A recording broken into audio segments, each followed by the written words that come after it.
What if everything you've been searching for in love isn't out there, but inside you? What if the reason your relationships keep failing isn't because the other person wasn't right, but because you were expecting someone else to fix the parts of you that only you can heal? Imagine waking up one day and realizing that love isn't about being chosen. It's about learning how to love deeply, fearlessly, and without conditions. Every heartbreak, every disappointment, every moment of doubt has been teaching you the same lesson: to stop chasing validation and start creating love. What if the love you've been waiting for has been waiting for the best version of you all along? Stay with me, because by the end of this video, you'll discover the one shift that transforms every relationship, every connection, and every moment of your heart forever. What if the reason your relationships keep breaking isn't because of who you loved, but because of what you expected love to heal inside you?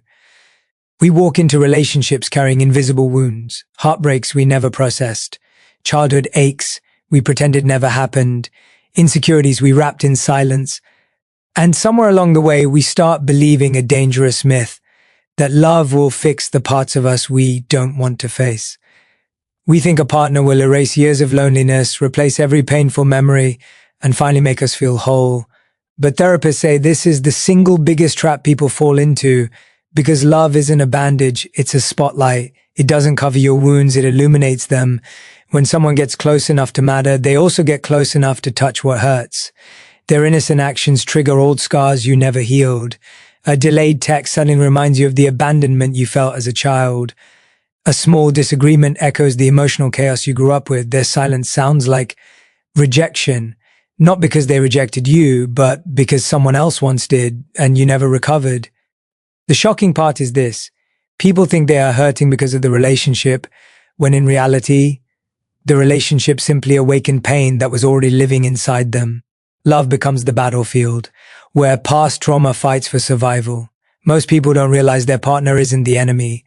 Their unhealed wounds are. So they keep searching for a better partner, not understanding that even the best person in the world cannot heal a wound they didn't create. We end up demanding emotional responsibilities no partner can carry. We expect them to soothe insecurities, replace lost self-worth, and be everything the world wasn't to us. And when they fail, because it's impossible not to, we blame them for breaking us without seeing that we arrived already broken. This is why so many relationships feel heavy, exhausting, and confusing. Because when you enter love hoping it will fix you, you turn your partner into a doctor for wounds you refuse to treat yourself. The healing you want can't come from someone holding you. It comes from you finally holding your own heart with honesty, courage, and responsibility. Only then does love stop hurting and start transforming. What if the reason your relationships fall apart isn't because the love was weak, but because the communication was silent? People assume communication means talking. But the real destruction comes from the conversations that never happen, the thoughts you hold back, the feelings you bury, the needs you silence because you're scared of being misunderstood, judged, or abandoned. Therapists say the most shocking truth is this: relationships don't die from loud fights. They die from quiet assumptions. We start expecting our partner to magically understand our emotions. We believe if they love me, they would know. We think they can read our sadness through a single text, detect our frustration through our silence, and sense our needs without us ever speaking them. And every time they fail, not because they don't care, but because they're human, we quietly collect resentment. We stack it like bricks, one unspoken expectation at a time, until a wall appears between two people who once felt inseparable. The real tragedy is that assumptions feel safer than honesty. It's easier to expect them to guess what's wrong than to risk saying, "I'm scared, I feel ignored," or "I need more from you." We avoid vulnerability because we fear it might push them away, not realizing that avoiding it is what eventually does. What shocks therapists most is how often people misinterpret each other without even realizing it. A partner's distraction becomes they don't care, their silence becomes they're losing interest. Their different communication style becomes they're hiding something. We create entire stories in our minds, reacting to narratives that were never true. And slowly the person we love becomes a character in the fiction we created out of fear. What if the argument wasn't about the dishes, but about years of unspoken disappointment? What if the anger wasn't anger, but a cry for reassurance? What if the distance didn't mean they were leaving, but that they didn't know how to reach you? Every relationship collapses when two people stop sharing their inner world. When your partner becomes a stranger, not because they changed, but because you stopped letting them in. You didn't lose them in a single moment. You lost them in every conversation you avoided, every boundary you didn't explain, every need you swallowed, every fear you hid behind silence. Love doesn't demand perfection. It demands communication. The words you're scared to say are exactly the words that could save everything. What if the love you keep chasing isn't love at all, but a repetition of the pain you once survived? Therapists say the most shocking truth about relationships is this: people almost never fall for what is healthy. They fall for what is familiar. You don't choose partners based on what will help you grow. You choose them based on the emotional patterns you were raised in. If you grew up around inconsistency, chaos begins to feel like passion. If you grew up around emotional distance, being ignored starts to feel normal. If you grew up earning love through effort, you'll mistake struggle for connection. Without realizing it, you keep returning to the same kind of pain because it feels like home. Imagine choosing a partner not because they're right for you, but because they match the wounds you already carry. The person who pulls away feels exciting because they remind you of the parent who is never fully available. The partner who raises their voice feels intense because conflict always meant attention in your childhood. The one who gives you crumbs feels enough because you were taught to accept less and call it love. You don't chase them because they're good for you. You chase them because part of your heart recognizes the pattern, even if that pattern once broke you. This is why so many people reject stable, healthy love. It feels boring, too calm, too unfamiliar. A partner who communicates gently feels suspicious. Someone who respects your boundaries feels off. Someone who loves without chaos feels not my type. But this discomfort isn't intuition, it's trauma. It's your nervous system so used to surviving that it doesn't know how to relax. The most terrifying realization is that many of us aren't addicted to people. We're addicted to the emotional wounds they activate. We keep choosing partners who trigger our insecurities, not because we want to suffer, but because part of us hopes that if we live the same pain again, maybe this time we will finally win. Maybe this time someone will stay. Maybe this time we will be chosen.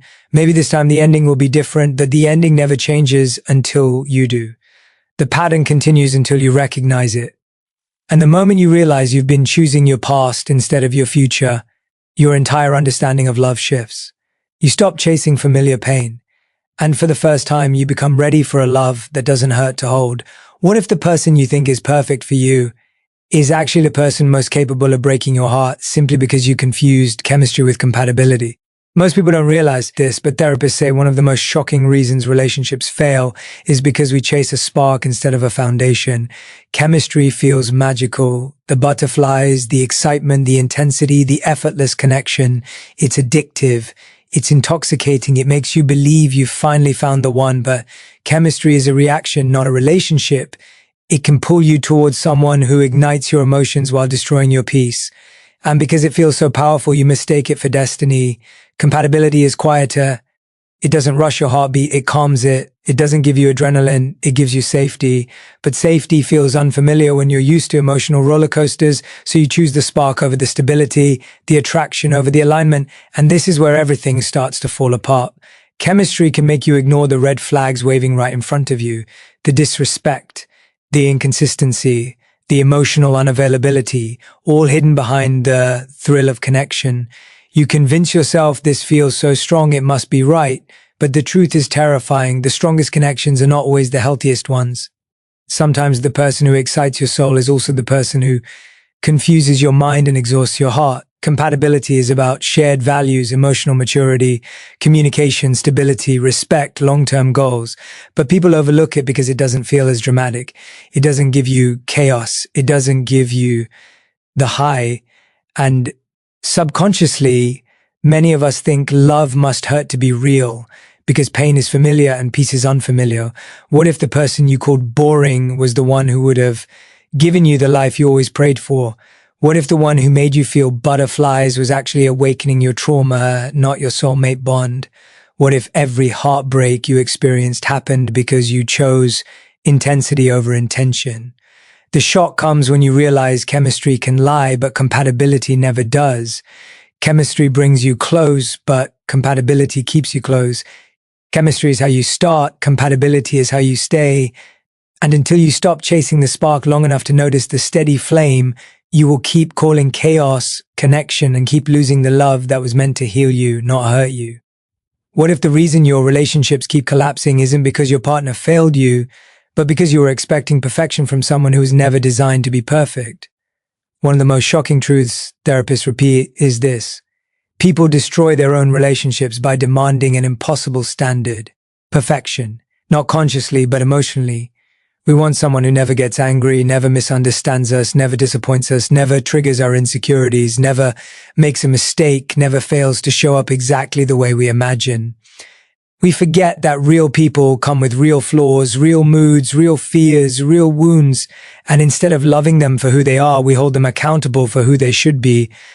The painful irony is that we expect perfection while knowing we ourselves are imperfect. We ask our partner to always communicate clearly, yet we go silent when we're hurt. We want them to be patient with our emotions, yet we judge theirs. We want unconditional support, yet we offer conditional understanding. Relationships aren't destroyed by imperfection. They're destroyed when we refuse to accept that imperfection is part of being human. What therapists find most shocking is how perfectionism becomes a hidden form of self-sabotage. The moment someone shows a flaw, even a small one, your mind whispers, "See, they're not right for you." A forgotten text becomes a lack of care. A small mistake becomes a sign they're not committed. A disagreement becomes proof the relationship won't last. Instead of working through issues, you run from them. Instead of allowing the relationship to grow, you expect it to already be complete. And instead of choosing a partner, you chase a fantasy. What if the reason every relationship feels disappointing is because no real person can compete with the imaginary one you built in your head? What if every time someone tries to love you, you push them away the moment they stop fitting your script? What if you're not unlucky in love? You're just terrified of accepting that love takes work, patience, and forgiveness. The truth is difficult to swallow. Perfection isn't love, it's control. And when you try to control love, you suffocate it. The relationships that last aren't the ones without flaws. They're the ones where two people are willing to grow through those flaws together. When you let go of perfection, you finally make space for something far more beautiful, an imperfect person choosing to love you in an imperfect world, one honest moment at a time. What if the reason your love life keeps failing isn't because the wrong people keep showing up, but because you're focused on being loved instead of learning how to love? Therapists who have spent decades guiding couples say this is the single most shocking truth about relationships. People obsess over receiving love, but few ever master the art of giving it. From the very first crush to the longest marriage, the pattern is the same. We spend more time asking, "Am I enough? Do they care? Do they love me?" than asking, "How can I love them better? How can I show up fully for this person?" We measure our worth by how much attention we get, how many messages we receive, how often we are chosen, rather than how much love we are willing to give without expecting anything in return. This mindset is dangerous because love is not a reward, it is a practice. It doesn't come as a gift from someone else. It grows in the actions you take, the patience you show, the empathy you extend, and the consistency you maintain. When we wait for someone to fill our emotional tanks, we are waiting for something that was never theirs to give. And when they inevitably fall short, we feel rejected, unworthy, and hurt, even though the real failure was ours in believing love could be a transaction rather than a skill we cultivate. What's even more shocking is how easily this mistake perpetuates a cycle of disappointment. We enter every relationship with a checklist of what we must receive, comparing every partner to a standard no one can meet. Meanwhile, we rarely ask ourselves whether we are giving the love we want to receive. And the moment our expectations aren't met, we leave thinking the problem is them, when it's often us. What if every heartbreak you've experienced wasn't about the wrong person being in your life, but about the way you approach love? What if the person you blamed for not loving you enough was actually showing you exactly what you were capable of giving, and you weren't ready to match it? What if learning to love better before expecting love to come to you is the secret that could finally end the cycle of loneliness, disappointment, and heartbreak? The most profound truth is this: love never fails. Only the way we try to receive it does. And the moment you shift from asking, "Am I loved?" to "How can I love?", you stop chasing validation, you stop seeking approval, and you finally create a love that is lasting, real, and transformative. As we've seen, love isn't about finding someone to complete us, fixing what's broken, or chasing perfection. Love is a reflection, a mirror showing us our wounds, our patterns, our growth. It's about learning to communicate with honesty, choosing what is healthy over what is familiar, understanding the difference between spark and stability, and above all, mastering the art of giving love before expecting it in return. The relationships that thrive aren't built on magic alone, they're built on awareness, patience, empathy, and the courage to grow alongside another imperfect human being. So take these lessons to heart. Stop chasing what feels familiar but hurts. Stop waiting for someone to fix your emptiness and start becoming the person capable of loving deeply, wisely, and fearlessly. Good luck on this journey. May you find clarity, courage, and a love that transforms your life in ways you never imagined. Thank you for opening your heart and your mind today. Keep learning, keep growing, and keep loving.